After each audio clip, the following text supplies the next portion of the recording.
Praise the Lord. प्रभु का नाम धन्य हो। आ प्रभु आज आम को सुंदर सुजोग देइछंती। मु विशेष भाव में प्रभु को नाम धन्यवाद दिए जे प्रभु अनेक घात प्रतिघात भितर प्रभु आज आम को बाहर करी समस्त को सुंदर शारीरिक सुस्थता स्वास्थ्य दे आज आम को नहीं आसी। आम जानू जो सारा जगत आज प्रभु जीशुंकर यही जन्म दिवस को आज स्मरण करुछंती आउ पालन करुछंती आउ विभिन्न प्रकार भाव रे आउ आमे मध्य आज बहुत आनंदित जे आज मध्य एई बड़ दिन संध्यारे आज आमे प्रभुंक आराधना करिबा पाई प्रभुंकर गौरव एवं तांकर स्तुति करिबा पाई जो समवेत होइछु आ मु बहुत खुशी। तेणु करी सर्वप्रथमे आमाने आज सेवा को आरंभ करिबा पूर्वरु आमे जेते जण एटारे एकाठी हेइछु एवं ए ऑनलाइन रे जेते जण आज आमानकर ए संवाद सुनिबा निमंते एकाठी हेइछु प्रत्येकंकर पाखरे सर्वप्रथमे ए बड़ दिनर नमस्कार अर्थात प्रेज द लॉर्ड मो जणाउछि। आसंतु एतेबेले आमे प्रार्थना सहित आज उपासना को आमे आरंभ करिबा। पवित्र मानकर प्रभु तुम नामर धन्यवाद दौच पिता तुम्हें अनुग्रह कल आमान को सहित परमेश्वर हेल विगत दिन मानकरे प्रभु तुम्हें आमान को समस्त प्रभु शारीरिक सुस्थता स्वास्थ्य दे आज एक सुंदर मुहूर्त रे आमर प्रत्येक प्रिय मान सहित आनंद करने निमंते तुम्हें आमान को एकाठी करिथिबारो आमे तुम नामर धन्यवाद दौछु।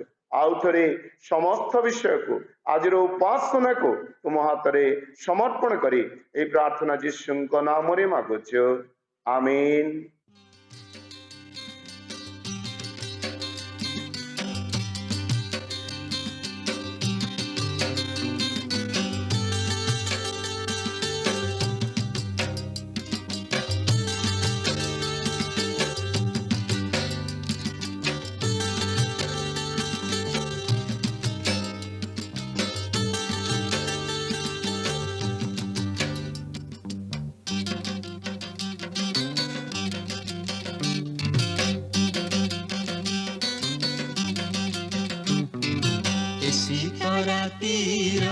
आकाश बुकुरे झिलिमिली करे कतारका शीत रातिर आकाश बुकुरे झिलिमिली करे कतारका सुप्त पृथ्वी कान डेरी शुण सुप्त पृथ्वी कान डेरी शुण देई जाए एक शुभ वार्ता शीत रातिर आकाश बुकुरे झिलिमिली करे कतारका शीत रातिर आकाश बुकुरे झिलिमिली करे कतारका।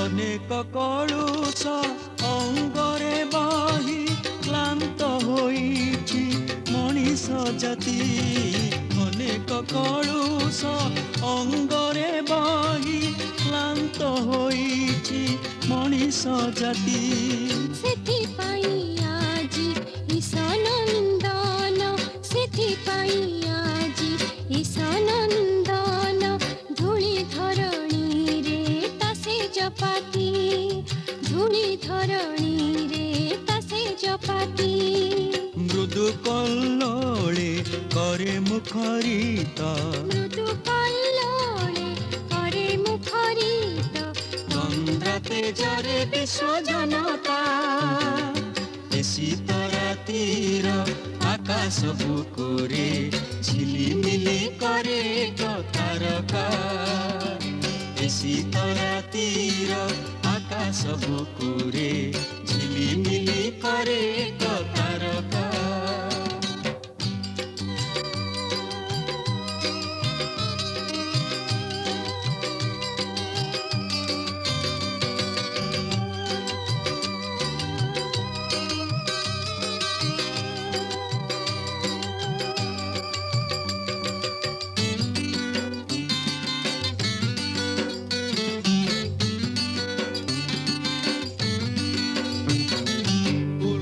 উল্লাসে ভরি প্রতি অন্তর বন্দনা গীতি উঠরে গাই উল্লাসে ভরি প্রতি অন্তর বন্দনা গীতি উঠরে গাই কলুষতি মীর জীব পসারি কলুষতি মীর জীব পসারি ভয় নাহি আউ ভয় নাহি ভয় নাহি আউ ভয় নাহি মৌন রাত্রি সাক্ষী যে তার মৌন রাত্রি সাক্ষী যে তার শুভ সংকেত দিয়ে তারকা শীত রাতির আকাশ বুকুরে ঝিলিমিলি করে তারকা শীত রাতির আকাশ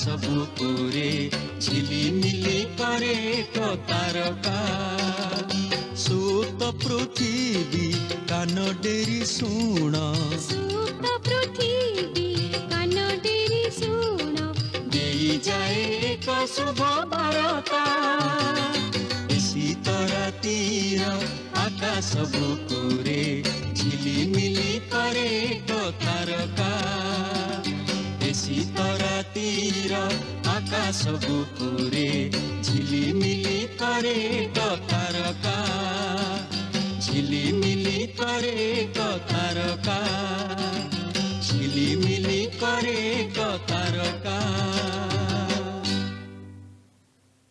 ପ୍ରେଜ୍ ଦ ଲର୍ଡ। ପ୍ରଭୁଙ୍କ ନାମ ଧନ୍ୟ ହଉ। ପ୍ରଭୁ ଆଜି ଆମମାନଙ୍କୁ ଅନୁଗ୍ରହ କଲେ ଆଉ ଆମମାନେ ଜାଣୁ ଯେ ଆଜିର ଏଇ ସନ୍ଧ୍ୟାରେ ଆମମାନେ ଆମମାନଙ୍କର ଏଇ ବଡ଼ ଦିନ ବା ପ୍ରଭୁ ଯୀଶୁଙ୍କର ଜନ୍ମ ଦିବସର ଏଇ ଉପାସନାରେ ଆମମାନେ ଏକାଠି ହେଇଛୁ ଆଉ ଆମମାନେ ମଣ୍ଡଳୀ ତରଫରୁ ବହୁତ ଖୁସି ଯେ ପ୍ରଭୁଙ୍କର ଦାସଙ୍କୁ ଆମମାନେ ଆଜି ଆମମାନଙ୍କର ଭିତରେ ପାଇ ବହୁତ ଆନନ୍ଦିତ। ଆମେ ଯେତେବେଳେ ଅନୁରୋଧ କରିଥିଲୁ ସେ ତାଙ୍କର ସମସ୍ତ ବହୁମୂଲ୍ୟ ସମୟ ଦେଇ ଆମମାନଙ୍କୁ ମଧ୍ୟ ସାହାଯ୍ୟ କରିଛନ୍ତି। ସେଥିପାଇଁ ପ୍ରଭୁଙ୍କର ନାମର ମୁଁ ବିଶେଷ ଧନ୍ୟବାଦ ଦଉ ତା ସହିତ ମଧ୍ୟ ପ୍ରଭୁ ଦାସଙ୍କ ନିକଟରେ ଧନ୍ୟବାଦୀ। ତେଣୁ ମୋର ପ୍ରିୟ ଆଜି ଆସୁ ଆଉ ଏଇ ବଡ଼ଦିନର ସମ୍ବାଦର ନିମନ୍ତେ ଆଜି ଆମମାନଙ୍କର ମଧ୍ୟରେ ବା ଆମମାନଙ୍କୁ ଏଇ ସମ୍ବାଦ ଦେବା ନିମନ୍ତେ ପ୍ରଭୁଙ୍କର ଅତି ପରିଚିତ ଦାସ ରେଭରେଣ୍ଡ ନିରଞ୍ଜନ ତୁର୍କ ସେ ଆଜି ଆମମାନଙ୍କୁ ପ୍ରଭୁ ଯୀଶୁଙ୍କର ଏଇ ଜନ୍ମର ଆଉ ସେଇ ସମ୍ବାଦ ଦେବା ନିମନ୍ତେ ଆଉ ସେ ମନୋନୀତ ହେଇଛନ୍ତି ଆଉ ସେ ଆଜି ଆମମାନଙ୍କୁ ସେଇ ବାକ୍ୟ ଦେବେ। ଆସୁ ଆମେ ପ୍ରାର୍ଥନା ସହିତ ଅପେକ୍ଷା କରିବା ଆଉ ମୁଁ ବିଶ୍ୱାସ କରେ ପ୍ରଭୁ ଆମମାନଙ୍କ ସହିତ କଥା କହିବେ। ପ୍ରେଜ୍ ଦ ଲର୍ଡ। ପ୍ରଭୁ ଯୀଶୁ ଖ୍ରୀଷ୍ଟଙ୍କ ଅତି ବହୁମୂଲ୍ୟ ନାମରେ ପ୍ରଭୁଙ୍କ ଦାସ ଭାବରେ ଆପଣମାନଙ୍କୁ ବଡ଼ଦିନର ଆନ୍ତରିକ ଶୁଭେଚ୍ଛା ଏବଂ ଅଭିନନ୍ଦନ ଜଣାଏ। ପ୍ରଭୁ ଆପଣମାନଙ୍କୁ ପ୍ରତ୍ୟେକଙ୍କୁ ବାହୁଲ୍ୟ ରୂପେ ଆଶୀର୍ବାଦ କରନ୍ତୁ। ବାସ୍ତବରେ ଆମେ କେଡ଼େ ଭାଗ୍ୟବାନ ଅଟୁ ଯେ ପରମେଶ୍ୱର ଆମମାନଙ୍କ ପ୍ରତି ଦୟାକରି ଏଇଥରର ବଡ଼ଦିନ ପାଳନ କରିବା ପାଇଁ ସୁଯୋଗ ଦେଇଛନ୍ତି। ପ୍ରିୟ ଭାଇ ଭଉଣୀମାନେ, ଏହି ବର୍ଷ ଆମେ ଗୁଡ଼ାଏ ସଙ୍କଟ ଦେଇ ଗତି କରିଛୁ। ବିଶ୍ୱରେ ଅନେକ ସମସ୍ୟା, ଅନେକ ପରିସ୍ଥିତି ଖରାପ ଥିଲା। ଏପରିକି ଏହି ଦିନମାନଙ୍କରେ କରୋନା ମହାମାରୀ ମଧ୍ୟ ଚାରିଆଡ଼େ ବ୍ୟାପିବାରେ ଲାଗିଛି। ପ୍ରଭୁ ଆମମାନଙ୍କୁ ଜୀବିତମାନଙ୍କ ମଧ୍ୟରେ ରଖିଥିବାରୁ ମୁଁ ପ୍ରଭୁଙ୍କୁ ଧନ୍ୟବାଦ ଦିଏ। ଏଥର ବଡ଼ଦିନ ଆପଣମାନଙ୍କ ପ୍ରତ୍ୟେକଙ୍କ ପାଇଁ ଆଶୀର୍ବାଦ ଯୁକ୍ତ ବଡ଼ଦିନ ହେଉ, ଏହା ପ୍ରଭୁଙ୍କ ଦାସ ଭାବରେ ମୋର ପ୍ରାର୍ଥନା ଅଟେ। ଆସନ୍ତୁ ଆମମାନେ ଆଜିର ବାକ୍ୟ ଧ୍ୟାନ କରିବା ପାଇଁ ଯିବା। ଏଇଥରର ପରମେଶ୍ୱର ଆମମାନଙ୍କୁ କ'ଣ କହିବା ପାଇଁ ଚାହୁଁଛନ୍ତି ବାକ୍ୟ ଦ୍ୱାରା ତାମାନେ ଶୁଣିବା ପାଇଁ ଯିବା।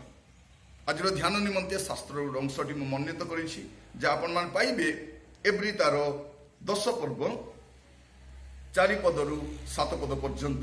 ଏଭ୍ରି 10 ପର୍ବ ତାର 4 ପଦରୁ 7 ପଦ ପର୍ଯ୍ୟନ୍ତ ଏଠାରେ ଲେଖାଯାଏ, କାରଣ ବୃଷ ଓ ଛାଗର ରକ୍ତ ଯେ ପାପ ହରଣ କରିବ ଏହା ଅସମ୍ଭବ।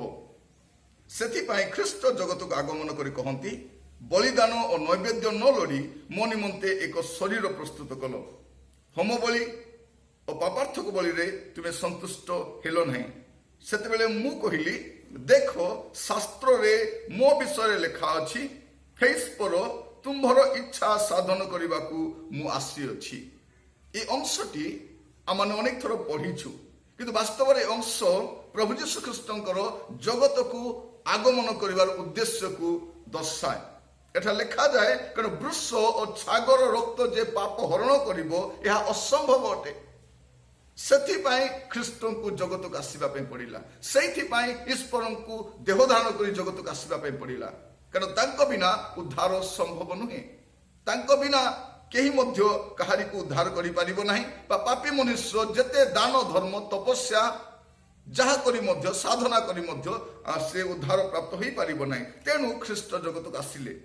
ଆଉ ଯୀଶୁ ଜଗତକୁ ଆସି ଗୋଟେ କଥା କୁହନ୍ତି, ଶାସ୍ତ୍ରରେ ମୋ ବିଷୟ ଲେଖା ଅଛି। ପ୍ରିୟ ଭାଇ ଭଉଣୀ ମାନେ, ଆପଣ ଯଦି ବାଇବଲକୁ ଦେଖିବେ, ବାଇବଲ ସମ୍ପୂର୍ଣ୍ଣ ଭାବରେ ଖ୍ରୀଷ୍ଟଙ୍କର ପ୍ରକାଶନ ଅଟେ। ଏହା ଏକ ଭାବବାଣୀର ପୁସ୍ତକ ଅଟେ। ଆଉ ପ୍ରଭୁ ଯୀଶୁ ଖ୍ରୀଷ୍ଟ କୁହନ୍ତି, ଶାସ୍ତ୍ରରେ ମୋ ବିଷୟ ଲେଖା ଅଛି, ହେ ଈଶ୍ୱର ତୁମ୍ଭର ଇଚ୍ଛା ସାଧନ କରିବାକୁ ମୁଁ ଆସିଅଛି। ଶାସ୍ତ୍ରରେ ମୋ ବିଷୟ ଲେଖା ଅଛି। ପ୍ରିୟ ଭାଇ ଭଉଣୀ ମାନେ, ବାଇବଲରେ ଆମେ ଯାହା ଦେଖୁ ଏ ସମସ୍ତ ବିଷୟ ଯୀଶୁ ଖ୍ରୀଷ୍ଟଙ୍କ ସମ୍ପର୍କରେ ଭାବବାଣୀ ଅଟେ। ଆଉ ଏଇ ପର୍ବଟି ଆମ ସମସ୍ତଙ୍କ ପାଇଁ ଏହା ଜାଣିବାର ପର୍ବ ଅଟେ ଯେ ପ୍ରଭୁ ଯୀଶୁ ଖ୍ରୀଷ୍ଟ ଜଗତକୁ କାହିଁକି ଆସିଥିଲେ, ଯେ ତାଙ୍କ ସମ୍ପର୍କରେ ଯାହା ସବୁ ଭାବବାଣୀ କରାଯାଇଥିଲା ତାହା ସଫଳ କରିବାକୁ ସେ ଆସିଥିଲେ। ତ ଏଇ ବଡ଼ଦିନଟି ଭାବବାଣୀ ସଫଳର ପର୍ବ ଅଟେ। ଯୀଶୁଙ୍କ ସମ୍ପର୍କରେ ବାଇବଲରେ ଯାହା ସବୁ ଭାବବାଣୀ କୁହାଯାଇଥିଲା ତାହା ସଫଳ ହେବାର ପର୍ବ ଅଟେ। ଆଜି ସେ ସମ୍ପର୍କରେ ମୁଁ କହିବା ପାଇଁ ଚାହେଁ। କାରଣ ଖ୍ରୀଷ୍ଟଙ୍କ ବିଷୟରେ, ଯୀଶୁଙ୍କ ବିଷୟରେ ବାଇବଲରେ ଗୁଡ଼ାଏ ଭାବବାଣୀ ରହିଛି। ଆଉ ସେଇ ଭାବବାଣୀ ଗୁଡ଼ିକ ସଫଳ ହେବା ଦରକାର। ତେଣୁ ପ୍ରଭୁ ଯୀଶୁ ଖ୍ରୀଷ୍ଟ ଜଗତକୁ ଆସିଥିଲେ। ଯଦି ଆପଣ ଦେଖିବେ ମାଥ୍ୟୁ ପୁସ୍ତକ, ସେଇ ସ୍ଥାନରେ ବାରମ୍ବାର ଆପଣ ଦେଖିବେ ଯେ ଭାବବାଦୀଙ୍କ ଦ୍ୱାରା ଯାହା କୁହାଯାଇଥିଲା ତାହା ଯେପରି ସଫଳ ହୁଏ। ମୁଁ ସେଥିରୁ କିଛି ବିଷୟ ପଢ଼ିବା ପାଇଁ ଚାହେଁ। ମାଥ୍ୟୁ ତାର 1 ପର୍ବ ତାର 21 ଆଉ 22 ପଦ ଲେଖାଯାଏ, ସେ ପୁତ୍ର ପ୍ରସବ କରିବେ ଆଉ ତୁମେ ତାହାଙ୍କ ନାମ ଯୀଶୁ ଦେବ, କାରଣ ସେ ଆପଣ ଲୋକମାନଙ୍କୁ ସେମାନଙ୍କ ସମସ୍ତ ପାପରୁ ପରିତ୍ରାଣ କରିବେ। ଭାବବାଦୀଙ୍କ ଦ୍ୱାରା ପ୍ରଭୁଙ୍କ ଉକ୍ତ ହିଁ ବାକ୍ୟ ଯେପରି ସଫଳ ହୁଏ, ଏଥି ନିମନ୍ତେ ଏହି ସମସ୍ତ ଘଟିଲା। ପ୍ରଭୁ ଯୀଶୁ ଖ୍ରୀଷ୍ଟ ଜଗତକୁ ଆସିଲେ, କାରଣ କୁହାଯାଇଥିଲା କ'ଣ, ଜଣେ କନ୍ୟା ସେ ପୁତ୍ର ପ୍ରସବ କରିବେ ଆଉ ତାହାଙ୍କ ନାମ ଯୀଶୁ ଦିଆଯିବ। ଆଉ ସେ ସମସ୍ତ ମାନବ ଜାତିର ଲୋକମାନଙ୍କୁ ସେମାନଙ୍କ ସମସ୍ତ ପାପରୁ ପରିତ୍ରାଣ କରିବେ। ତେଣୁ ପ୍ରଭୁ ଯୀଶୁ ଖ୍ରୀଷ୍ଟଙ୍କୁ ଜଗତକୁ ଆସିବା ପାଇଁ ପଡ଼ିଲା, କାରଣ ଶାସ୍ତ୍ରରେ ସେ ସମ୍ପର୍କରେ ଲେଖା ଅଛି। ଆଉ ଯଦି ଦେଖିବେ ଆଗକୁ ଆପଣ ମାନେ ମାଥ୍ୟୁ 2 ପର୍ବ ତାର 4 ପଦ ଆଉ 5 ପଦ ଏଟା ଲେଖାଯାଏ, ପୁଣି ସେ ଲୋକଙ୍କର ସମସ୍ତ ପ୍ରଧାନ ଯାଜକ ଓ ଶାସ୍ତ୍ରୀଙ୍କୁ ଏକତ୍ର କରି ଖ୍ରୀଷ୍ଟ କେଉଁଠାରେ ଜନ୍ମଗ୍ରହଣ କରିବେ ତାହା ସେମାନଙ୍କ ଠାରୁ ବୁଝି ନେବାକୁ ଚେଷ୍ଟା କଲେ। ସେମାନେ ତାଙ୍କୁ କହିଲେ, ଜିହୁଦା ପ୍ରଦେଶର ବେଥଲିହେମରେ, କାରଣ ଭାବବାଦୀଙ୍କ ଦ୍ୱାରା ଏପରି ଲେଖା ଅଛି। ପ୍ରଭୁ ଯୀଶୁ ଖ୍ରୀଷ୍ଟ ଗୋଟେ କୁମାରୀର ଗର୍ଭରୁ ଜନ୍ମ ନେବେ, ଏହା ଭାବବାଦୀଙ୍କ ଦ୍ୱାରା ପ୍ରକାଶିତ ହୋଇଥିଲା। ଆଉ ପ୍ରଭୁ ଯୀଶୁ ଖ୍ରୀଷ୍ଟ ବେଥଲିହେମରେ ଜନ୍ମଗ୍ରହଣ କରିବେ ବୋଲି ଭାବବାଦୀଙ୍କ ଦ୍ୱାରା କୁହାଯାଇଥିଲା। ଗୋଟେ କନ୍ୟାର ଗର୍ଭରୁ ଜାତ ହେବେ, ଏହା ଦିଶାଇ ଭାବବାଦୀଙ୍କ ଦ୍ୱାରା କୁହାଯାଇଥିଲା।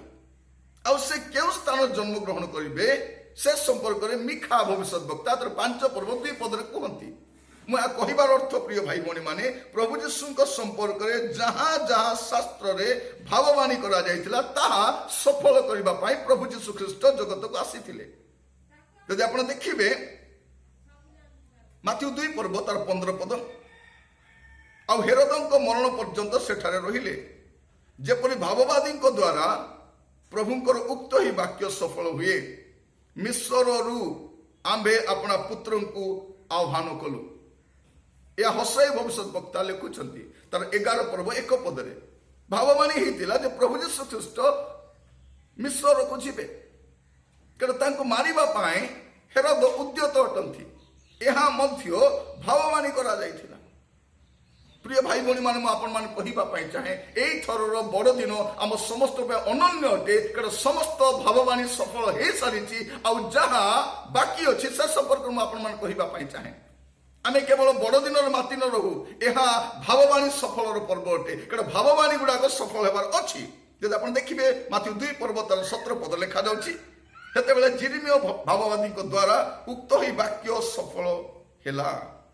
প্রিয় ভাই ভଉଣୀ ମାନେ 16 ପଦ ପଢିବେ ଲେଖା ଯାଉଛି ଇତିମଧ୍ୟରେ ହେରୋଦ ପଣ୍ଡିତ ମାନଙ୍କ ଦ୍ୱାରା ଆପଣାକୁ ପ୍ରବଞ୍ଚିତ ହେବା ଦେଖି କ୍ରୋଧାନ୍ଧ ହୋଇଗଲେ ଆଉ ସେମାନଙ୍କ ନିକଟରୁ ସୂକ୍ଷ୍ମ ରୂପେ ଯେଉଁ ସମୟ ବୁଝିଥିଲେ ତଦନୁଯାୟୀ 2 ବର୍ଷ ଓ ସେଥିରୁ ନ୍ୟୁନ ବୟସ୍କ ଯେତେ ବାଳକ ବେଥଲିମ୍ ପୁଣି ସେଥିରେ ସମସ୍ତ ସୀମା ମଧ୍ୟରେ ଥିଲେ ଲୋକ ପଠାଇ ସେ ସମସ୍ତଙ୍କୁ ବୋଧ କରାଇଲେ।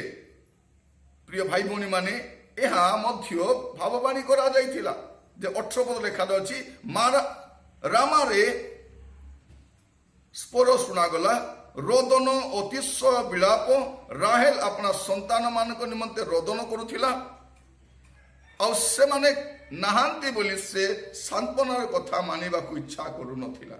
ପ୍ରିୟ ଭାଇ ଭଉଣୀ ମାନେ ଏ ସମସ୍ତ ବିଷୟ ଭାବବାଦୀଙ୍କ ଦ୍ୱାରା କୁହାଯାଇଥିଲା ଆଉ ପ୍ରଭୁ ଯୀଶୁ ଖ୍ରୀଷ୍ଟ ଏ ସମସ୍ତ ବିଷୟକୁ ସଫଳ କରିବାକୁ ଆସିଥିଲେ। ପ୍ରଭୁ ଆମମାନଙ୍କୁ ଅନୁଗ୍ରହ କରନ୍ତୁ। ଯଦି ଆପଣ ଦେଖିବେ ମାଥ୍ୟୁ 2 ପର୍ବ ତାର 23 ପଦ ଆଉ ନାଜରିତ ନାମକ ନଗରରେ ଯାଇ ବାସ କଲେ ଯେପରି ଭାବବାଦୀ ମାନଙ୍କ ଦ୍ୱାରା ଉକ୍ତ ଏହି ବାକ୍ୟ ସଫଳ ହୁଏ ଯେ ସେ ନାଜରିତୀୟ ବୋଲି ଖ୍ୟାତ ହେବେ। ପ୍ରିୟ ଭାଇ ଭଉଣୀ ମାନେ ଏହା ମୋ କହିବାର ଉଦ୍ଦେଶ୍ୟ ଅଟେ ଯେ ଏଇଥରର ବଡ଼ଦିନ ଆମକୁ ଏଇ କଥା ସୂଚାଏ ଯେ ଭାବବାଣୀ ଗୁଡ଼ାକ ସଫଳ ହେଇସାରିଛି ଆଉ ଯାହା ଅଳ୍ପ କେତୋଟି ଭାବବାଣୀ ଅଛି ତାହା ମଧ୍ୟ ସଫଳ ହେବାକୁ ଯାଉଛି କାରଣ ଏହା ଯୀଶୁଙ୍କର ଜନ୍ମ ସମ୍ପର୍କୀୟ ଭାବବାଣୀ ଅଟେ ଆଉ ପ୍ରଭୁ ଯୀଶୁ ଖ୍ରୀଷ୍ଟ କୁହନ୍ତି ଶାସ୍ତ୍ରରେ ମୋ ବିଷୟ ଲେଖା ଅଛି। ତେଣୁ ପ୍ରଭୁ ଯୀଶୁ ଖ୍ରୀଷ୍ଟ ପାର୍ବତ୍ୟ ଉପଦେଶରେ ଗୋଟେ କଥା କୁହନ୍ତି ମାଥ୍ୟୁ 5 ପର୍ବ ତାର 18 ପଦ 17-18 ମୁଁ ଆପଣଙ୍କ ପାଇଁ ପଢିବା ପାଇଁ ଚାହେଁ। ମୁଁ ଯେ ବ୍ୟବସ୍ଥା କି ଭାବବାଦୀ ମାନଙ୍କ ଧର୍ମଶାସ୍ତ୍ର ଲୋପ କରିବାକୁ ଆସିଅଛି ଏପରି ଭାବ ନାହିଁ, ଲୋପ କରିବାକୁ ଆସି ନାହିଁ ବରଂ ସଫଳ କରିବାକୁ ଆସିଅଛି। କାରଣ ଯାହା ଭାବବାଣୀ କରାଯାଇଥିଲା ଯୀଶୁଙ୍କ ସମ୍ପର୍କରେ ସେ ସମସ୍ତ ବିଷୟ ସଫଳ କରିବା ନିମନ୍ତେ ପ୍ରଭୁ ଯୀଶୁ ଖ୍ରୀଷ୍ଟ ଜଗତକୁ ଆସିଥିଲେ। ଆଉ ସେ କଣ କୁହନ୍ତି କାରଣ ମୁଁ ତୁମମାନଙ୍କୁ ସତ୍ୟ କହୁଅଛି ଯେ ପର୍ଯ୍ୟନ୍ତ ଆକାଶ ମଣ୍ଡଳ ପୃଥିବୀ ଲୋପ ନ ପାଇବ ସେ ପର୍ଯ୍ୟନ୍ତ ସମସ୍ତ ନ ଘଟିବା ଯାଏ ବ୍ୟବସ୍ଥାର ଏକ ମାତ୍ରା କି ଏକ ବିନ୍ଦୁ କୌଣସି ପ୍ରକାର ଲୋପ ପାଇବ ନାହିଁ। ପ୍ରିୟ ଭାଇ ଭଉଣୀ ମାନେ ଏହା ଥିଲା ଯୀଶୁଙ୍କ ଜନ୍ମ ସମ୍ପର୍କର ଭାବବାଣୀ। ତେଣୁ ଏହା ଭାବବାଣୀ ସଫଳର ପର୍ବ ଅଟେ। ପ୍ରଭୁ ଆମମାନଙ୍କୁ ସାହାଯ୍ୟ କରନ୍ତୁ ଏ ସକଳ ବିଷୟକୁ ସ୍ପଷ୍ଟ ଭାବରେ ବୁଝିବା ପାଇଁ। ବାଇବଲରେ ଯୀଶୁଙ୍କ ସମ୍ପର୍କରେ ଯାହା ଯାହା ଭାବବାଣୀ କରାଯାଇଛି ସେ ସମସ୍ତ ବିଷୟକୁ ସଫଳ କରିବା ନିମନ୍ତେ ପ୍ରଭୁ ଯୀଶୁ ଖ୍ରୀଷ୍ଟ ଜଗତକୁ ଆସିଥିଲେ। ପ୍ରଭୁ ଯୀଶୁ ଖ୍ରୀଷ୍ଟଙ୍କ ଜନ୍ମ ସମ୍ପର୍କରେ ସମସ୍ତ ଭାବବାଣୀ ସଫଳ ହେଇଛି। ପରବର୍ତ୍ତୀ ଅଧ୍ୟାୟ ଯଦି ଆପଣ ଦେଖିବେ ଯୀଶୁ ଖ୍ରୀଷ୍ଟଙ୍କର ସେବା କାର୍ଯ୍ୟ ସମ୍ପର୍କରେ ମଧ୍ୟ ଯାହା ଭାବବାଣୀ କରାଯାଇଥିଲା ପ୍ରଭୁ ଯୀଶୁ ଖ୍ରୀଷ୍ଟ ଆସି ସେ ସମସ୍ତ ଭାବବାଣୀକୁ ସଫଳ କରିଛନ୍ତି। ଆଉ ଯିଶାୟ ଭବିଷ୍ୟଦ୍ବକ୍ତା ତାର 53 ଅଧ୍ୟାୟରେ ଦେଖିବେ ସେଇଠି ଯୀଶୁ ଖ୍ରୀଷ୍ଟଙ୍କର ଦୁଃଖ ଭୋଗ ଆଉ ମରଣ ସମ୍ପର୍କରେ ସେ ଭାବବାଣୀ କରିଛନ୍ତି। ପ୍ରଭୁ ଯୀଶୁଙ୍କର ଜନ୍ମ ପୂର୍ବରୁ ସେ କିପରି ଦୁଃଖ ଭୋଗ କରିବେ, ସେ କିପରି ମୃତ୍ୟୁ ଭୋଗ କରିବେ ସେ ସମ୍ପର୍କରେ ଯିଶାୟ ଭବିଷ୍ୟଦ୍ବକ୍ତା ତାଙ୍କ ପୁସ୍ତକରେ ଲେଖନ୍ତି। ଯଦି ଆପଣ ଯିଶାୟ ତାର 53 ଅଧ୍ୟାୟ ଦେଖିବେ ସେଟା ଲେଖାଯାଏ 3 ପଦରୁ ଯଦି ଆମେ 5 ପଦ ଦେଖିବା ସେଟା ଲେଖାଯାଏ ସେ ଅବଜ୍ଞାତ ଓ ମନୁଷ୍ୟର ତ୍ୟକ୍ତ ଦୁଃଖୀ ଲୋକ ଓ ଶୋକ ପରିଚିତ ପୁଣି ମନୁଷ୍ୟମାନେ ଯାହାଠାରୁ ମୁଖ ଆଚ୍ଛାଦନ କରନ୍ତି ଏପରି ଲୋକତୁଲ୍ୟ ସେ ଅବଜ୍ଞାତ ହେଲେ ଆଉ ଆମ୍ଭେମାନେ ତାହାଙ୍କୁ ମାନ୍ୟ କଲୁ ନାହିଁ। ନିଶ୍ଚୟ ସେ ଆମ୍ଭମାନଙ୍କର ଯାତନା ସବୁ ଧାରଣ କରିଅଛନ୍ତି ଓ ଆମ୍ଭମାନଙ୍କର ବ୍ୟଥା ସବୁ ବହି ଅଛନ୍ତି ତଥାପି ଆମ୍ଭେମାନେ ତାହାଙ୍କୁ ଆହତ ଓ ପରମେଶ୍ୱରଙ୍କ ଦ୍ୱାରା ପ୍ରହାରିତ ଓ ଦୁଃଖଗ୍ରସ୍ତ ବୋଲି ମଣିଲୁ। ମାତ୍ର ସେ ଆମ୍ଭମାନଙ୍କ ଅଧର୍ମ ନିମନ୍ତେ କ୍ଷତ ବିକ୍ଷତ ହେଲେ ଓ ଆମ୍ଭମାନଙ୍କର ଅପରାଧ ନିମନ୍ତେ ଚୂର୍ଣ୍ଣ ହେଲେ। ଆମ୍ଭମାନଙ୍କର ଶାନ୍ତିଜନକ ଶାସ୍ତି ତାହାଙ୍କ ଉପରେ ବର୍ତ୍ତିଲା ଓ ତାହାଙ୍କ ପ୍ରହାରରେ ଆମ୍ଭେମାନେ ସୁସ୍ଥ ହେଲୁ। ଏହି କଥା ମଧ୍ୟ ଯୀଶୁଙ୍କ ସମ୍ପର୍କରେ ଭାବବାଣୀ କରାଯାଇଥିଲା। ସେ କିପରି କଷ୍ଟ ସହିବେ, ଯାତନା ସହ କରିବେ, ମାନବ ଜାତିର ଉଦ୍ଧାର ନିମନ୍ତେ, ମୁକ୍ତି ନିମନ୍ତେ ସେ ସମସ୍ତ ବିଷୟ ଯିଶାୟ ଭବିଷ୍ୟଦ୍ବକ୍ତା ଲିପିବଦ୍ଧ କରନ୍ତି। ଆମ୍ଭମାନଙ୍କର ଅଧର୍ମ ନିମନ୍ତେ ସେ କ୍ଷତ ବିକ୍ଷତ ହେବେ, ଆମ୍ଭମାନଙ୍କ ଅପରାଧ ନିମନ୍ତେ ଚୂର୍ଣ୍ଣ ହେବେ, ସେ ପ୍ରହାରିତ ହେବେ। ଆଉ ସେ ପ୍ରହାରିତ ହେଲେ ଆମେ ସୁସ୍ଥ ହବୁ। ସେ ଆମମାନଙ୍କର ବ୍ୟଥା ସବୁ ବହିବେ। ସେ ଦୁଃଖୀ ଲୋକ, ସେ ଶୋକ ପରିଚିତ ମନୁଷ୍ୟର ତ୍ୟକ୍ତ, ଏ ସମସ୍ତ ବିଷୟ ଭାବବାଣୀ କରାଯାଇଥିଲା। ଆଉ ପ୍ରଭୁ ଯୀଶୁଖ୍ରୀଷ୍ଟ ଆସିବା ଦ୍ୱାରା ଏ ସମସ୍ତ ଭାବବାଣୀ ସଫଳ ହେଉଛି। ପ୍ରଭୁ ଯୀଶୁଖ୍ରୀଷ୍ଟ କିପରି ବିକ୍ରି କରାଯିବେ, କିପରି ପ୍ରତାରିତ ହେବେ, ଏ ସମସ୍ତ ବିଷୟ ଭାବବାଣୀରେ ନିହିତ ଅଛି। ଆଉ ପ୍ରଭୁ ଯୀଶୁଖ୍ରୀଷ୍ଟଙ୍କର ପ୍ରଥମ ଆଗମନରେ ଏ ସମସ୍ତ ବିଷୟ ସଫଳ ହେଇଛି। ମୁଁ ଆପଣଙ୍କୁ କହୁଥିଲି ଏଇ ପର୍ବ ଗୋଟେ ସାଧାରଣ ପର୍ବ ନୁହେଁ। ଏ ବଡ଼ଦିନ ଗୋଟେ ସାଧାରଣ ବଡ଼ଦିନ ନୁହଁ।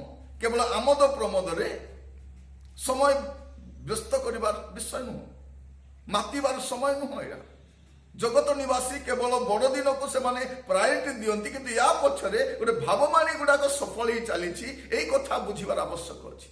ପ୍ରଭୁ ଆମମାନଙ୍କୁ ସାହାଯ୍ୟ କରନ୍ତୁ। ଏଥରର ବଡ଼ଦିନ ଆମ ସମସ୍ତଙ୍କ ନିମନ୍ତେ ସେଇ ବିଷୟ ଘେନି ଆସେ ଯେ ଆମେ ଚିନ୍ତା କରିବା ଦରକାର ଯେ ପ୍ରଭୁ ଯୀଶୁଖ୍ରୀଷ୍ଟଙ୍କ ସମ୍ପର୍କରେ ଯାହା ଭାବବାଣୀ କରାଯାଇଥିଲା ତାହା ସଫଳ ହେଇଛି। ସେ ଦୁଃଖ ଭୋଗ କରିବେ, ଆଉ ସେ ମୃତ୍ୟୁ ଭୋଗ ମଧ୍ୟ କରିବେ। ଆଉ ଏଇ କଥା ମଧ୍ୟ ବାକ୍ୟରେ ଲେଖାଯାଇଛି। ପ୍ରାୟତଃ ଅନେକ ଭବିଷ୍ୟତ ବକ୍ତା ସେ ସମ୍ପର୍କରେ ସେମାନେ ତାଙ୍କ ପୁସ୍ତକରେ ଲିପିବଦ୍ଧ କରନ୍ତି। ଯଦି ଆପଣ ଦେଖିବେ, ଗୋଟିଏ ପଦ ମୁଁ ପଢିବା ପାଇଁ ଚାହେଁ, ଗୀତ ସଂହିତା 16 ତାର 10। ଏଟା ଲେଖାଯାଏ, କାରଣ ତୁମ୍ଭେ ମୋ ପ୍ରାଣକୁ ପାତାଳରେ ପରିତ୍ୟାଗ କରିବ ନାହିଁ, କିମ୍ବା ତୁମ୍ଭେ ଆପଣା ପବିତ୍ର ଜନକୁ କ୍ଷୟ ପାଇବାକୁ ଦେବ ନାହିଁ। ଏହା ଯୀଶୁଖ୍ରୀଷ୍ଟଙ୍କ ସମ୍ପର୍କରେ ଭାବବାଣୀ ଥିଲା ଯେ ପ୍ରଭୁ ଯୀଶୁଖ୍ରୀଷ୍ଟଙ୍କର ଶରୀର କ୍ଷୟ ପାଇବ ନାହିଁ। ଯେମିତି ମନୁଷ୍ୟମାନେ ମଲା ପରେ ତାଙ୍କ ଶରୀର କ୍ଷୟ ପାଏ, କୀଟ ଖାଏ, ମାଟିରେ ମିଶିଯାଏ, ଖ୍ରୀଷ୍ଟଙ୍କ ଶରୀର ସେପରି ହେବ ନାହିଁ ବୋଲି ଭାବବାଣୀ କରାଯାଇଥିଲା। ଆଉ 3 ଦିନର ମୃତ ଶରୀର ସଜୀବ ହୋଇ ଉଠିଲା, କ୍ଷୟ ପାଇ ନାହିଁ। ଏତେ ପ୍ରହାରିତ, ଦେହବର୍ତ୍ତୀ ପ୍ରହାର ହେଇଛି, ରକ୍ତ ବହି ଯାଇଛି, ତଥାପି ସେ ଶରୀରରେ ଦୁର୍ଗନ୍ଧ ନାହିଁ। ଯୀଶୁଖ୍ରୀଷ୍ଟଙ୍କର ଶରୀର କ୍ଷୟ ପାଇ ନାହିଁ। ଏହା ଭାବବାଣୀରେ ଲିପିବଦ୍ଧ ଥିଲା, ଆଉ ତାହା ବି ସଫଳ ହେଲା। ସେ କ୍ଷୟ ପାଇବେ ନାହିଁ, ସେ ପୁନରୁତ୍ଥିତ ହେବେ। ତେଣୁ ଲୁକ ଲେଖୁଛନ୍ତି ପ୍ରେରିତ ପୁସ୍ତକରେ ଲେଖିବା ସମୟରେ, ସେ ଯେ ମୃତ୍ୟୁ ଦ୍ୱାରା ଆବଦ୍ଧ ହୋଇ ରହିବେ ତାହା ଅସମ୍ଭବ। ପ୍ରିୟ ଭାଇ ଭଉଣୀ ମାନେ, ତେଣୁ ପ୍ରଭୁ ଯୀଶୁଖ୍ରୀଷ୍ଟ ସେ ମୃତ୍ୟୁକୁ ଜୟ କରି ଉଠିଲେ। ଏହା ମଧ୍ୟ ଭାବବାଣୀର ଅଂଶ ଅଟେ। ଆଉ ଯୀଶୁଖ୍ରୀଷ୍ଟଙ୍କ ପ୍ରଥମ ଆଗମନରେ ତାହା ମଧ୍ୟ ସଫଳ ହେଇଛି। ଲେଖାଯାଏ ପ୍ରେରିତ ତାର 2 ପର୍ବ, ମୁଁ ପଢିବା ପାଇଁ ଚାହେଁ 24 ପଦ। କିନ୍ତୁ ଈଶ୍ୱର ମୃତ୍ୟୁର ବନ୍ଧନ ମୁକ୍ତ କରି ତାହାଙ୍କୁ ଉଠାଇ ଅଛନ୍ତି, କାରଣ ସେ ଯେ ମୃତ୍ୟୁ ଦ୍ୱାରା ଆବଦ୍ଧ ହୋଇ ରହିବେ ତାହା ଅସମ୍ଭବ। ପ୍ରଭୁ ଯୀଶୁଖ୍ରୀଷ୍ଟ ମୃତ୍ୟୁ ଦ୍ୱାରା ଆବଦ୍ଧ ହୋଇ ରହିବେ, ଏହା ଅସମ୍ଭବ ଅଟେ। ଏହା ଯୀଶୁଖ୍ରୀଷ୍ଟଙ୍କର ପ୍ରଥମ ଆଗମନର ଅଂଶ ଅଟେ। ଏହା ମଧ୍ୟ ସଫଳ ହେଇସାରିଛି। ତ ପ୍ରିୟ ଭାଇ ଭଉଣୀ ମାନେ, ମୁଁ ଆପଣମାନଙ୍କୁ କହିବା ପାଇଁ ଚାହେଁ, ଏହା ବାସ୍ତବରେ କହିବା ପାଇଁ ଗଲେ ଗୋଟେ ଭାବବାଣୀ ସଫଳର ପର୍ବ ଅଟେ। ପ୍ରଭୁ ଆପଣମାନଙ୍କୁ ଏହା ବୁଝିବା ପାଇଁ ସାହାଯ୍ୟ କରନ୍ତୁ। ପ୍ରଭୁ ଆମମାନଙ୍କୁ ତାଙ୍କ ବାକ୍ୟ ଧ୍ୟାନ କରିବା ସମୟରେ এই কথা এই বড়দিন সম্পর্কে ধ্যান করা দিয়েছেন যে বাস্তবরে এই বড়দিন ভাববাণী সফলর পর্ব অটে। আমি কেবে সে দিগরে চিন্তা করি না। প্রিয় ভাই ভৌণী মানে সমস্ত ভাববাণী সফল হয়ে আসুছি, আউ কিছু বলকা না। যীশুঙ্কর জন্ম সম্পর্কে যে ভাববাণী লা তা সফল হয়েছি, তাঙ্ক সেবা কার্য সম্পর্কে ভাববাণী সফল হয়েছি, তাঙ্ক মৃত্যুর ভাববাণী সফল হয়েছি, তাঙ্কর পুনরুত্থানর ভাববাণী সফল হয়েছি। বর্তমান বাকি অছি তাঙ্কর দ্বিতীয় আগমনর বিচারর সেই ভাববাণী মধ্যে সফল হওয়া যাচ্ছি, কারণ সেই ভাববাণী গুড়া যদি সফল হয়েছি এইটা মধ্যে সফল হব। তাহা মু আপন মানকু কহিবা পাই চাহে। তেণু আমি কেবল বড়দিন পর্ব পালনের ব্যস্ত রহু, আমি এই কথা মধ্যে ধ্যান রখু যে প্রভু যীশু খ্রিস্টঙ্কর আসিবার বেଳ হেলানি। প্রিয় ভাই ভৌণী মানে জগতবাসী যীশু খ্রিস্টঙ্কর প্রথম আগমন নিমন্তে ব্যতিব্যস্ত হওয়া সময় স্বর্গরে প্রস্তুতি চালিছি যীশুঙ্কর দ্বিতীয় আগমনর। কিন্তু দুঃখর কথা প্রিয় ভাই ভৌণী মানে আমি সমস্তে যীশুঙ্কর দ্বিতীয় আগমন পাই প্রস্তুত হচ্ছু, কিন্তু প্রথম আগমনর বার্তা মধ্য এবে পর্যন্ত লোক মানে শুনি না। କାରଣ ପ୍ରଭୁ ଯୀଶୁ ଖ୍ରୀଷ୍ଟ ସମସ୍ତଙ୍କ ପାଇଁ ଅଟନ୍ତି। ସମୁଦାୟ ମାନବ ଜାତି ନିମନ୍ତେ ଏକମାତ୍ର ତ୍ରାଣକର୍ତ୍ତା ଅଟନ୍ତି। କାରଣ ବାଇବଲ ସ୍ପଷ୍ଟ ଭାବରେ କୁହେ, ସେଦିନ ଦୂତ କହିଥିଲେ ସମସ୍ତ ଲୋକଙ୍କର ଅତ୍ୟନ୍ତ ଆନନ୍ଦଜନକ ସୁସମାଚାର ମୁଁ ତୁମମାନଙ୍କୁ ଶୁଣାଉଛି। କାରଣ ଆଜି ଦାଉଦଙ୍କ ନଗରରେ ତୁମ୍ଭମାନଙ୍କ ନିମନ୍ତେ ତ୍ରାଣକର୍ତ୍ତା ଜନ୍ମଗ୍ରହଣ କରିଛନ୍ତି, ସେ ଖ୍ରୀଷ୍ଟ ପ୍ରଭୁ ଅଟନ୍ତି। ତ ପ୍ରିୟ ଭାଇ ଭଉଣୀ ମାନେ, ଆମେ ଖ୍ରୀଷ୍ଟିଆନ ଭାବରେ ଆମେ ଦ୍ୱିତୀୟ ଆଗମନ ପାଇଁ ପ୍ରସ୍ତୁତ ହେବା ସମୟରେ ଆମର ଦାୟିତ୍ୱ ମଧ୍ୟ ରହିଛି ଯେ ଜଗତର, ଭାରତର, ଆମ ଓଡ଼ିଶାର ପ୍ରତ୍ୟେକ ଯେପରି ଜାଣିପାରିବେ ଯେ ପ୍ରଭୁ ଯୀଶୁ ଖ୍ରୀଷ୍ଟ ପ୍ରଥମ ଆଗମନ କରିଥିଲେ, କାହିଁକି ଆସିଥିଲେ, ସେଇ କଥା ଜାଣିବା ଦରକାର। ଆଉ ଆମେ ଖ୍ରୀଷ୍ଟିଆନ ଭାବରେ ଆମେ ପ୍ରଥମ ଆଗମନରେ ଅତି ସମୟ ବ୍ୟସ୍ତ ନ ରହିକି ଆମେ ଦ୍ୱିତୀୟ ଆଗମନ ନିମନ୍ତେ ପ୍ରସ୍ତୁତ ହେବା ଦରକାର, କାରଣ ତାହା ମଧ୍ୟ ସଫଳ ହେବା ପାଇଁ ଯାଉଛି। ଯଦି ଆପଣ ଦେଖିବେ ଜିହୁଦାଙ୍କ ପତ୍ର ତାର 14 ପଦ ଆଉ 15 ପଦ, এই কথা ମୁଁ ଆପଣଙ୍କ ସମ୍ମୁଖରେ ରଖିବା ପାଇଁ ଚାହେଁ। ଜିହୁଦାଙ୍କ ପତ୍ର 14 ପଦ ଆଉ 15 ପଦ ଲେଖାଯାଏ, ଆଦମଙ୍କ ଠାରୁ ସପ୍ତମ ପୁରୁଷ ଯେ ହନୋକ ସେ ମଧ୍ୟ ସେମାନଙ୍କ ବିଷୟରେ ଭାବାଣୀ ପ୍ରଚାର କରି କହିଥିଲେ, ଦେଖ ପ୍ରଭୁ ସମସ୍ତଙ୍କର ବିଚାର କରିବା ନିମନ୍ତେ ପୁଣି ଅଧାର୍ମିକ ଲୋକ ସମସ୍ତେ ନିଜ ନିଜ ଅଧାର୍ମିକତାରେ ଯେଉଁ ସବୁ ଅଧର୍ମ କର୍ମ କରିଅଛନ୍ତି, ଅଧାର୍ମିକ ପାପୀମାନେ ତାହାଙ୍କ ବିରୁଦ୍ଧରେ ଯେଉଁ ସବୁ କଟୁ କଥା କହିଅଛନ୍ତି, ସେ ସମସ୍ତ ବିଷୟରେ ସେମାନଙ୍କୁ ଦୋଷୀ କରି ଦଣ୍ଡ ଦେବା ନିମନ୍ତେ ଆପଣା ଐତ ସାଧୁଙ୍କ ସହିତ ଆସୁଅଛନ୍ତି। ତ ପ୍ରିୟ ଭାଇ ଭଉଣୀ ମାନେ, ବର୍ତ୍ତମାନ ବାକି ରହିଛି ପ୍ରଭୁ ଯୀଶୁ ଖ୍ରୀଷ୍ଟଙ୍କର ଦ୍ୱିତୀୟ ଆଗମନ। ସେ ଦ୍ୱିତୀୟ ବାର ଆସୁଛନ୍ତି, ତାହା ତାଙ୍କର ଶେଷ ଆଗମନ ବୋଲି କହିପାରିବେ। ସେ କାହିଁକି ଆସୁଛନ୍ତି? ସେ ବିଚାର କରିବା ପାଇଁ ଆସୁଛନ୍ତି, ସେ ଦଣ୍ଡ ଦେବା ପାଇଁ ଆସୁଛନ୍ତି, ସେ ରାଜତ୍ୱ କରିବା ପାଇଁ ଆସୁଛନ୍ତି। କାରଣ ଯିଶାୟ ଭବିଷ୍ୟତ ବକ୍ତା କହିଥିଲେ ତାହାଙ୍କ ସ୍କନ୍ଦରେ କର୍ତ୍ତୃତ୍ୱ ଭାର ଥୁଆଯିବ। ଯିଶାୟ 9 ପର୍ବ 6 ପଦରେ ଦେଖୁଛୁ, ତାହାଙ୍କ ସ୍କନ୍ଦରେ କର୍ତ୍ତୃତ୍ୱ ଭାର ଥୁଆଯିବ। ପ୍ରଥମ ଆଗମନରେ ସେ କୌଣସି କର୍ତ୍ତୃତ୍ୱ କରିନାହାନ୍ତି। ପ୍ରଥମ ଆଗମନରେ ତାଙ୍କ ସ୍କନ୍ଦରେ କୃଷ ଥୁଆଯାଇଥିଲା। ସେ କୃଷ ବହନ କଲେ, ସେ କୃଷାର୍ପିତ ହେଲେ, ସେ ଦୁଃଖ ଭୋଗ କଲେ, ସେ ମୃତ୍ୟୁ ଭୋଗ କଲେ, ସେ ପୁନରୁତ୍ଥିତ ହେଲେ। ପରିତ୍ରାଣ ନିମନ୍ତେ ଯେଉଁ କାର୍ଯ୍ୟ ସକଳ ଥିଲା ସେ ସବୁ ସେ ସମ୍ପନ୍ନ କରିଛନ୍ତି। କିନ୍ତୁ ଦ୍ୱିତୀୟ ଥର ଯେଉଁ ଆସୁଛନ୍ତି, ରାଜତ୍ୱ କରିବାକୁ ଆସୁଛନ୍ତି, ରାଜା ଭାବରେ ଆସୁଛନ୍ତି, ବିଚାର କରିବା ପାଇଁ ଆସୁଛନ୍ତି, ଦଣ୍ଡ ଦେବା ପାଇଁ ଆସୁଛନ୍ତି, ରାଜତ୍ୱ କରିବା ପାଇଁ ଆସୁଛନ୍ତି। ପ୍ରିୟ ଭାଇ ଭଉଣୀ ମାନେ, ପ୍ରଭୁଙ୍କ ନାମର ସ୍ତୁତି ହଉ। ଏ ସ୍ଥାନରେ ଆମେ ଦେଖୁଛୁ ଏହା ଭାବବାଣୀ ହିଁ ଥିଲା, ଆଉ ଏହି ଭାବବାଣୀ ଖୁବ୍ ଶୀଘ୍ର ସଫଳ ହେବା ପାଇଁ ଯାଉଛି। ପ୍ରଭୁଙ୍କ ଦାସ ଭାବରେ ମୁଁ ଆପଣମାନଙ୍କୁ କହିବା ପାଇଁ ଚାହେଁ, ପ୍ରିୟ ଭାଇ ଭଉଣୀ ମାନେ, ଏହି ଦିନମାନଙ୍କରେ ଆମେ ଅଜାଗ୍ରତ ରହିବା ନାହିଁ। ଏଇଥରର ବଡ଼ଦିନ ଅନନ୍ୟ ଅଟେ।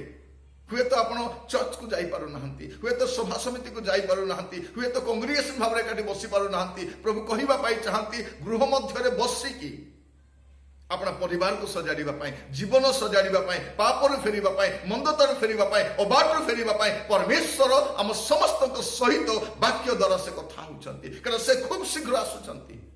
ପ୍ରିୟ ଭାଇ ଭଉଣୀ ମାନେ, ଦୁଇଟି ବିଷୟ ଆମେ ଜାଣିନାହୁଁ। ଯୀଶୁ କେବେ ଆସିବେ ତାହା ଆମେ ଜାଣିନାହୁଁ, ପୁଣି ଆମେ କେବେ ଯିବା ତାହା ମଧ୍ୟ ଆମେ ଜାଣିନାହୁଁ। ଏ ଦୁଇଟି ବିଷୟ ନିମନ୍ତେ ସର୍ବଦା ପ୍ରସ୍ତୁତ ରହିବା ଦରକାର। କାରଣ ଆମର ଯିବା କେବେ ହେଇପାରେ ତାହା ଆମେ ଜାଣିନାହୁଁ, ତାଙ୍କର ଆଗମନ କେବେ ହେବ ସେ କଥା ମଧ୍ୟ ଆମେ ଜାଣିନାହୁଁ। କିନ୍ତୁ ସର୍ବଦା ଆମେ ପ୍ରସ୍ତୁତ ରହିବା ଦରକାର। ପ୍ରଭୁଙ୍କ ନାମର ସ୍ତୁତି ହଉ। ପ୍ରିୟ ଭାଇ ଭଉଣୀ ମାନେ, ପ୍ରଭୁ ଆମମାନଙ୍କୁ ସୁନ୍ଦର ଅବକାଶ ଦେଇଛନ୍ତି ଆଜି ଧ୍ୟାନ କରିବା ନିମନ୍ତେ ଯେ ଏହି ବଡ଼ ଦିନ ଭାବବାଣୀ ସଫଳର ପର୍ବ ଅଟେ।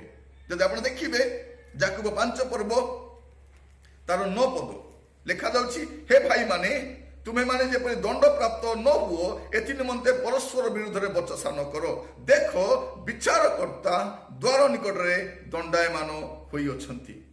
ପ୍ରିୟ ଭାଇ ଭଉଣୀ ମାନେ, ବର୍ତ୍ତମାନ ଯେଉଁ ଯୀଶୁ ଆସୁଛନ୍ତି, ସେ ଯୀଶୁ ବିଚାର କରିବା ପାଇଁ ଆସୁଛନ୍ତି। ସମୁଦାୟ ମାନବ ଜାତିର, ହୁଏତ କୌଣସି ଧର୍ମର ଲୋକ, ଜାତିର ଲୋକ, ଭାଷାର ଲୋକ, ଦେଶର ଲୋକ ସେମାନେ ଯୀଶୁକୁ ମାନୁନାହାନ୍ତି। ସେମାନେ ମାନିଲେ କି ନ ମାନିଲେ ବଡ଼ ବିଷୟ ନୁହେଁ।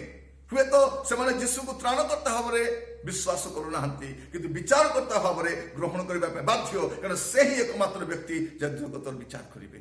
କାରଣ ପ୍ରଭୁ ଯୀଶୁ ଖ୍ରୀଷ୍ଟ ସେ ସୃଷ୍ଟିକର୍ତ୍ତା ଅଟନ୍ତି। ଶାସ୍ତ୍ର ତାହା ଘୋଷଣା କରେ, ପ୍ରକାଶ କରେ ଯେ ସମସ୍ତ ବିଷୟ ତାଙ୍କ ଦ୍ୱାରା ସୃଷ୍ଟି ହେଇଛି। ଆଉ ଦ୍ୱିତୀୟ ବିଷୟ ବାଇବଲ ଘୋଷଣା କରେ, ଶାସ୍ତ୍ର ଘୋଷଣା କରେ ଯେ ସେ ତ୍ରାଣକର୍ତ୍ତା ଅଟନ୍ତି। ଆଉ ତ୍ରାଣକର୍ତ୍ତା ଭାବରେ ଆସିକି ପରିତ୍ରାଣ କାର୍ଯ୍ୟ ସମ୍ପନ୍ନ କରି ସେ ଯାଇଛନ୍ତି, କିନ୍ତୁ ବର୍ତ୍ତମାନ ଯୋଉ ଆସୁଛନ୍ତି ସେ ବିଚାର କରିବା ପାଇଁ ଆସୁଛନ୍ତି। ତେଣୁ ଏହି ବଡ଼ଦିନ ପର୍ବ ପାଳନ କରିବା ସମୟରେ ଯୀଶୁ ଖ୍ରୀଷ୍ଟଙ୍କୁ କେବଳ ତ୍ରାଣକର୍ତ୍ତା ଭାବରେ ନ ଦେଖୁ, ଆମେ ଏଇ ବିଷୟ ବି ଦେଖୁ ଯେ ସେଇ ଭାବବାଣୀ ସଫଳ ହେଇଛି, ବର୍ତ୍ତମାନ ଏହା ସଫଳ ହେବା ପାଇଁ ଯାଉଛି। ସେ ବିଚାର କରିବା ପାଇଁ ଆସୁଛନ୍ତି। ପ୍ରିୟ ଭାଇ ଭଉଣୀ ମାନେ, ଆମେ ପ୍ରସ୍ତୁତ ରହୁ, ଆମେ ଜାଗ୍ରତ ରହୁ। ପ୍ରଭୁ ଆପଣମାନଙ୍କୁ ପ୍ରତ୍ୟେକଙ୍କୁ ସାହାଯ୍ୟ କରନ୍ତୁ। ଏଇ ବଡ଼ଦିନ ଆମ ପାଇଁ ଗୋଟେ ପ୍ରସ୍ତୁତିର ପର୍ବ ଅଟେ। ଯୀଶୁ ଖ୍ରୀଷ୍ଟଙ୍କର ପ୍ରଥମ ଆଗମନ ନିମନ୍ତେ ପ୍ରସ୍ତୁତ ନୁହେଁ, ଯୀଶୁ ଖ୍ରୀଷ୍ଟଙ୍କର ଦ୍ୱିତୀୟ ଆଗମନ ନିମନ୍ତେ ମାଣ୍ଡଳିକ ଭାବରେ, ପାରିବାରିକ ଭାବରେ, ବ୍ୟକ୍ତିଗତ ଭାବରେ ଆମେ ପ୍ରସ୍ତୁତ ରହିବା ଦରକାର। ପ୍ରଭୁ ଆପଣମାନଙ୍କୁ ପ୍ରତ୍ୟେକଙ୍କୁ ବାହୁଲ୍ୟ ରୂପେ ଆଶୀର୍ବାଦ କରନ୍ତୁ। ପ୍ରିୟ ଭାଇ ଭଉଣୀ ମାନେ, ବାଇବଲରେ ଏ କଥା ଆମେ ବାରମ୍ବାର ଦେଖୁ। ମାଥ୍ୟୁ ତାର 24 ପର୍ବ 33 ପଦ ଯଦି ଦେଖିବେ, ସେ ସ୍ଥାନରେ ସ୍ପଷ୍ଟ ଭାବରେ ଲେଖାଯାଉଛି, ସ୍ପଷ୍ଟ ଭାବରେ ଲେଖାଯାଉଛି ପ୍ରିୟ ଭାଇ ଭଉଣୀ ମାନେ, ଯେ এই সমস্ত ঘটিলে তুমি জানিব সে দ্বারর নিকটবর্তী। প্রভু যীশু খ্রিস্ট দ্বার দেশে দণ্ডায়মান হয়েছেন, লেখা যাচ্ছে মাথ্যু তার 24 পর্ব 23 পদ লেখা যায়, সেইপরি তুমি মানে মধ্য এই সমস্ত দেখিলে সে দ্বারর নিকটবর্তী ଏହା জান। প্রভু যীশু খ্রিস্ট বিচার করিবা পাই দ্বার দেশে আসুଛନ୍ତି। কারণ মাথ্যু 24 পর্ব দেখবে, এ স্থানে আপনার মণ্ডলীর লক্ষণ দেখবে, প্রকৃতির লক্ষণ দেখবে, সামাজিক লক্ষণ দেখবে, জিহুদী মান লক্ষণ দেখবে। লেখা যাচ্ছে এই সমস্ত দেখিলে তুমি জানিব সে দ্বার দেশের দণ্ডায়মান হয়েছেন। প্রিয় ভাই ভৌণী মানে, জগত যীশু খ্রিস্টଙ୍କ দ্বারা বিচারিত হওয়া পাই প্রস্তুত হয়ে যাইছি। ଏ ଜଗତର ଗତିବିଧିକୁ ଦେଖି, ଜଗତର ଅବସ୍ଥାକୁ ଦେଖି, ରାଜନୈତିକ ପରିସ୍ଥିତିକୁ ଦେଖି, ସାମାଜିକ ପରିସ୍ଥିତିକୁ ଦେଖି ଆପଣ ଜାଣିବା ଦରକାର ଯେ ଏହା ଯୀଶୁ ଖ୍ରୀଷ୍ଟଙ୍କର ଦ୍ୱିତୀୟ ଆଗମନର ସଂକେତ ଅଟେ। ତେଣୁ ଏଇଥର ଆମେ ଏଇ କଥା ମନେ ରଖୁ ଯେ ଯୀଶୁ ଖ୍ରୀଷ୍ଟଙ୍କର ଜନ୍ମ ସମ୍ପର୍କରେ ଯେଉଁ ଭାବବାଣୀ ସଫଳ ହେଇଛି, ତାଙ୍କ ଦ୍ୱିତୀୟ ଆଗମନ ସମ୍ପର୍କରେ ମଧ୍ୟ ତାହା ସଫଳ ହେବା ପାଇଁ ଯାଉଛି। ପ୍ରଭୁ ଆପଣମାନଙ୍କୁ ପ୍ରତ୍ୟେକଙ୍କୁ ବାହୁଲ୍ୟ ରୂପେ ଆଶୀର୍ବାଦ କରନ୍ତୁ এই କଥା ବୁଝିବା ପାଇଁ। ବାଇବଲ କେମିତି ସମାପ୍ତ ହେଇଛି? বাইবেলের শেষ পুস্তক এই কথা ঘোষণা করে 22 পর্ব তার 7 পদ, তার 12 পদ আর তার 20 পদ, এই তিনোটি পদরে গোটিয়ে বিষয় লেখা যাচ্ছে, দেখো আমি শীঘ্র আসুଅଛୁ, দেখো আমি শীঘ্র আসুଅଛୁ, সত্য আমি শীঘ্র আসুଅଛୁ। যিশু শীঘ্র আসুଛନ୍ତି। তেণু প্রিয় ভাই ভৌণী মানে, এই বড়দিন পর্ব পালন করা সময় এই কথা মনে রাখু যে যিশু শীঘ্র আসুଛନ୍ତି। প্রভু প্রত্যেকଙ୍କୁ বাহুল্য রূপে আশীর্বাদ করন্তু। আজর সম্বাদକୁ ଆପଣ ବ୍ୟକ୍ତିଗତ ଭାବରେ ନେଇ ପାରନ୍ତି, ପାରିବାରିକ ଭାବରେ ନେଇ ପାରନ୍ତି, କାରଣ ଏହି ସମ୍ବାଦ ଆପଣଙ୍କ ପାଇଁ ଅଟେ। ଏହା ଭାବବାଣୀ ସଫଳର ପର୍ବ ଅଟେ। ପ୍ରଭୁ ଆପଣମାନଙ୍କୁ ପ୍ରତ୍ୟେକଙ୍କୁ ବାହୁଲ୍ୟ ରୂପେ ଆଶୀର୍ବାଦ କରନ୍ତୁ। ପ୍ରଭୁଙ୍କ ବାକ୍ୟର ପରିଚର୍ଯା କରିବା ପାଇଁ ମୋତେ ସୁଯୋଗ ଦେଇଥିବାରୁ ମଣ୍ଡଳର କର୍ତ୍ତୃପକ୍ଷ, ନେତୃବୃନ୍ଦ, ପାଳକ ମହାଶୟ ସମସ୍ତଙ୍କୁ ମୁଁ ଧନ୍ୟବାଦ ଜଣାଏ। ପ୍ରଭୁ ଆପଣମାନଙ୍କୁ ପ୍ରତ୍ୟେକଙ୍କୁ ବାହୁଲ୍ୟ ରୂପେ ଆଶୀର୍ବାଦ କରନ୍ତୁ। ପ୍ରଭୁଙ୍କ ଦାସ ଭାବରେ ପୁଣି ଥରେ ବଡ଼ଦିନର অনেক অনেক শুভেচ্ছা এবং অভিনন্দন জনাই এই বাক্যକୁ ମୁଁ ସମାପ୍ତ କରୁଛି। ପ୍ରଭୁ ପ୍ରତ୍ୟେକଙ୍କୁ ବାହୁଲ୍ୟ ରୂପେ ଆଶୀର୍ବାଦ କରନ୍ତୁ। ଧନ୍ୟବାଦ। ଆସନ୍ତୁ ଆମମାନେ ପ୍ରାର୍ଥନା କରିବା। ପବିତ୍ର ଆମମାନଙ୍କର ଜୀବିତ ପ୍ରଭୁ ଯୀଶୁ, ଆମେ ତୁମ ନାମର ଧନ୍ୟବାଦ ଦଉଛୁ ପିତା। ତୁମେ ଆମମାନଙ୍କ ସହିତ ପରମେଶ୍ୱର ବିଗତ ଦିନ ମାନଙ୍କରେ ପ୍ରଭୁ ତୁମେ ତୁମ ଦାସ ମାନଙ୍କ ଦ୍ୱାରା प्रभु तुम्हें जगत को आसीमार प्रभु तुम्हें बहु आगुरु प्रभु आम मान को जनाइछ बापा। वाक्यर विभिन्न स्थान रे प्रभु तुम्हें आम मान को तुमर जगत को आसीमार विशेष उद्देश्य विषय प्रभु तुम्हें कथा कहिछ। पुणी प्रभु तुम आसीबार भविष्यवाणी बहुबार प्रभु तुम्हें तुम दास मान द्वारा जन आज प्रभु तुम्हें सारा जगत को आसिल आम मानकर अर्थात सारा मानव जातिर पापर निमंते प्रभु तुम्हें जगत को आसी प्रभु आम मानकर समस्त से पापर उद्धार करने निमंते प्रभु तुम्हें जगत को आसी आम मान को सही भयंकर मृत्यु एवं भयंकर सही दहला कादो मध्य प्रभु तुम्हें आम मान को काढ़ी आम मान को प्रभु तुम्हें से अनंत जीवन प्रदान करिथिबारु आमे तुम नामर धन्यवाद दउछु पिता।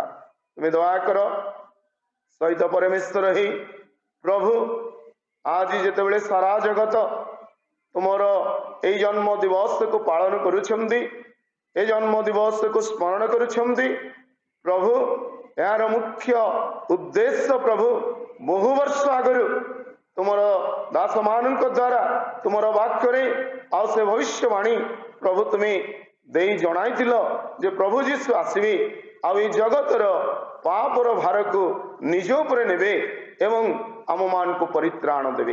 हाँ प्रभु से तुम वाक्य लिखा जाए यही देख मेष शावक आसुअछंती जे कि जगतर पाप भार को निज उपर बही नवा पाए। हाँ बापा तुम्हें ताहा सफल करिथिबारु प्रभु आज आमे माने एकाठी आओ प्रभु पिता को अब्बा पिता बोली डाकिबार सुजोग पाइछ। तेणु प्रभु आउ थे बड़ आनंदर सहित आज समस्त आओ प्रभु ये बड़ दिन अर्थात तुम जन्म दिवस को बड़ आनंद सहित उत्साह सहित उद्दीपनार सहित जागरण सहित प्रभु आज आम मान को खुशी करने निमंते आनंदित हवा निमंते ए सुजोग देथिबार तुम नाम धन्यवाद दौछु। आउ थे मु निजको मोर प्रिय मान को आज वाक्य को मंडली समस्त मोर प्रिय मान को तुम हाथ में समर्पण करी ए प्रार्थना जीशु नाम मागुछ आमीन। एतबेले ईश्वर प्रेम प्रभु श्रीख्रीष्ट अनुग्रह पवित्र आत्मा शांति शक्ति चेतना एवं चालना एतबेले पुणे जीवन शेष पर्यंत आम प्रत्येक सहित रही साहाय्य उपकार करंतु आमीन। Praise the Lord. Thank you.